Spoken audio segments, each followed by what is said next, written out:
விபத்தில் சிக்கி கை கால்கள் செயலிழந்த வாலிபருக்கு பீவில் மருத்துவமனை டாக்டர்கள் அறுவை சிகிச்சை மூலம் குணப்படுத்தி சாதனை படைத்தனர்.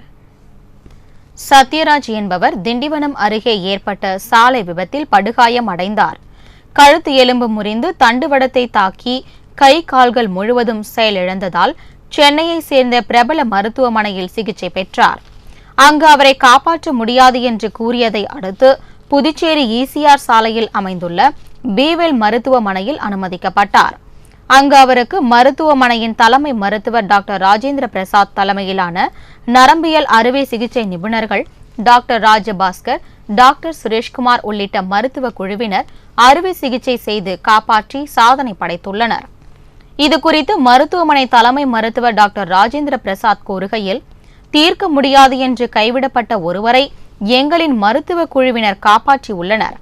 இது மிகுந்த பெருமை அளிக்கின்றது என்று தெரிவித்து சிறப்பாக பணியாற்றிய மருத்துவர்களை பாராட்டினார். ஒரு சின்ன இளம் வாலிபர், புதிதாக கல்யாணமானவர், ஒரு மனைவியும் ஒரு 3 மாதம் கர்ப்பமாக இருக்காங்க. ஸோ இவர் நம்ம இப்படியே விடக்கூடாது, நம்மளால் முயற்சிகளை செய்து பார்ப்போம், ஒரு முயற்சி செய்து பார்க்கலாம் அப்படின்னு முதல்ல நம்மளால் முடியுமா அப்படின்னு சொல்லி நாங்கள் எங்களுக்குள்ளே ஆராய்ந்தோம். முடியுங்கிற ஒரு கான்ஃபிடன்ஸ் வந்ததுக்கப்புறம் பேஷண்ட்டுடைய ரிலேட்டிவ்ஸுக்கு சொல்லி நாங்கள் எங்களால் முடிஞ்ச முயற்சி செய்கிறோம் அப்படின்னு நாங்கள் உறுதியளித்தோம். அவங்களும் நம்பிக்கையோடு இங்கே கொண்டு வந்து சேர்த்தாங்க. இங்கே கொண்டு வந்து சேர்த்தப்போ கிட்டத்தட்ட 1 வாரம் அவருக்கு சர்ஜரிக்கு முன்னாடி அவர் உடல்நிலையை தேர்த்திட்டு சர்ஜரிக்கு அவரை முதல்ல தகுதியானவராக மாற்றிட்டு அதன் பிறகு அவருக்கு சர்ஜரி செய்தோம்.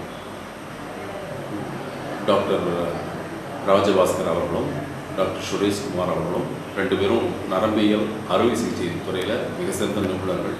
அவரோட 2 பேரையும் வர வச்சு நாங்கள் இந்த ஹாஸ்பிட்டலுக்கு ஆப்ரேஷன் செஞ்சோம். ஆப்ரேஷன் மிகவும் வெற்றிகரமாக முடிஞ்சது.